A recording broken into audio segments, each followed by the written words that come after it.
Freedom of a tree growing, the axis of its leaves sprawl. Sunlit, photosynthesized, breathing life into what we're told is a doomed, polluted planet. Carbon captured, carbon ruptured, carbon fractured, carbon raptured.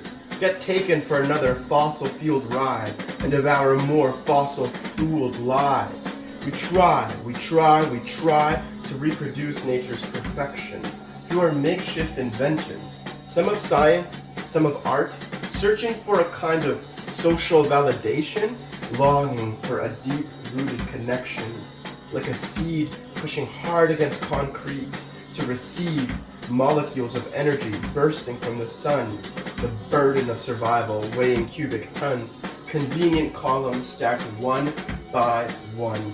The odds are against us, our days are numbered, tracked and counted via eons, eras, periods, epochs, and ages, kept in some geologist's dusty scientific pages, untouched, sitting on overly treated maplewood bookshelves. Are you waiting to feel safest, with the deadbolt parallel to the horizon? Or would you rather be chaos, pushing dirt in search of nutrients, sending signals through a network of intricately woven roots in a system?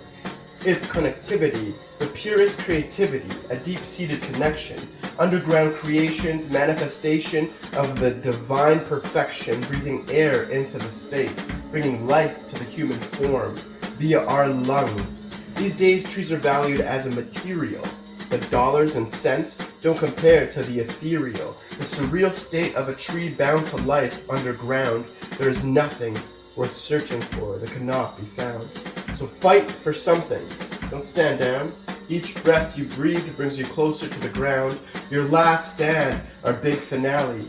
It really is a tragedy. When the time will come, will you be a tree and die standing on your feet? Or will you be a man and die weeping for your mother's teats? I long to stand tall and be like a tree, turning the toxicity of our filthy cities into cleanliness and beauty. Alone, you are but a man, but together we are roots, holding firmly to the ground, unmovable by fierce forces, more beautiful than all of the world's roses. Instead, you'd rather strike your selfie poses, making sure to get the angles right. Who do you want to be? Why not join the fight?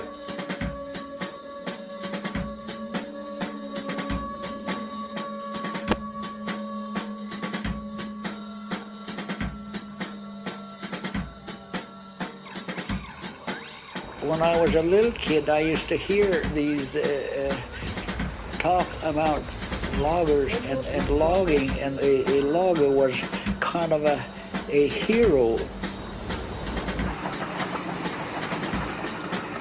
I used to like this working in the woods because it was more adventurous. Now this was in the earlier days when I worked in these logging camps, and some of them you could only reach by railroad, you know, and then I just liked those people that worked there, you know, they were my kind of people. They commiserate in their own language. I don't know too many that have this poetic feeling, although there's a lot of poetic loggers, but I've never heard it expressed right out there in the woods, you know, it's just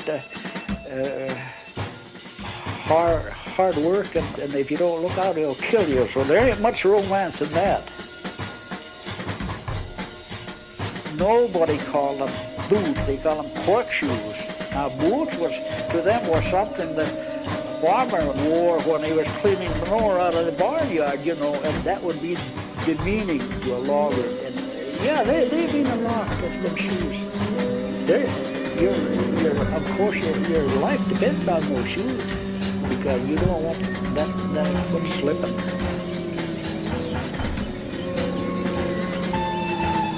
The old steam pot there on the hill, her boiler cold, her whistle still.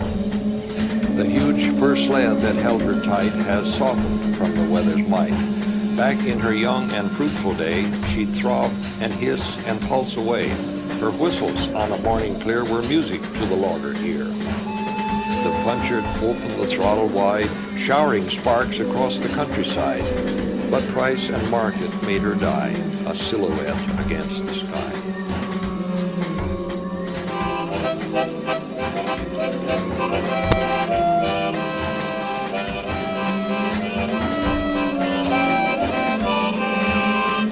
Hey, Woody, you see that beach up here and all along here? You know when Mount St. Helens erupted, it swept this whole beach, you know. Before there was cedar galore. There was even so nice cedar that I was a little bit reluctant to get it, you know, because warehouses were flying up and down here with their helicopters. But Yeah.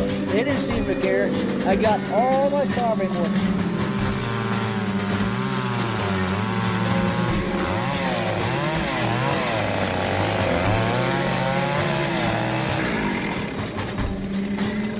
I don't know if I'm self-taught or not because I bought anatomy books.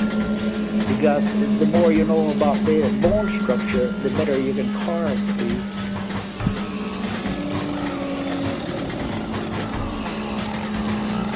Once you can handle that chainsaw, the rest is form.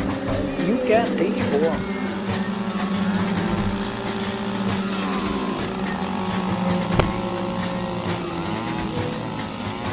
I had a strange feeling like I gave that wood life.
This woman has buried her hands in the ground beneath this logging road, encased in concrete. I tied myself into this tube in the ground, and so I'm kind of stuck here until they get me out, basically. Her goal is to stop loggers from getting access to old-growth trees. This is so important. This is crucial. She's not replaceable. RCMP personnel are tasked with removing the protesters. Here is a structure that some of the protesters have made. It's an enormous log that they've obviously salvaged from around here. What we can see here is that they have put inside there a piece of metal, and then around that they put concrete, and then she's either holding on to chain or she's actually chained. It's a shame that it has to come to this. I don't want to be strapped to a log, but it's really hard that we have to be doing this. The variety of obstacles spread out over multiple locations makes it a slow process to remove them. On a quick look, it can seem like we're a bunch of dirty hippies, you know, just kicking it out in the woods, trying to prevent people from doing their job. But it's so much more than that. They dropped someone in the tree. He's in the tree above me. This protester spent 8 nights on a platform 60 meters up an old-growth cedar tree in the path of the logging. The entire set was shaking. All the tarps were coming apart. RCMP officers descended from a helicopter and arrested her. I think the only truly fearful point I had was when that helicopter was right above my sit. It was really not at a safe distance. I did not know what was going to happen in that moment. Released from custody, she's pledged to keep up the fight. Until old growth logging stops, until we start to have more respect for the land and respect for the people of the land, Both logging opponents say hundreds more are willing to be arrested. So in the end, what you have is a very determined group of people up against a police force intent on enforcing this injunction. Greg Rasmussen, CC News, near Port Renfrew, BC.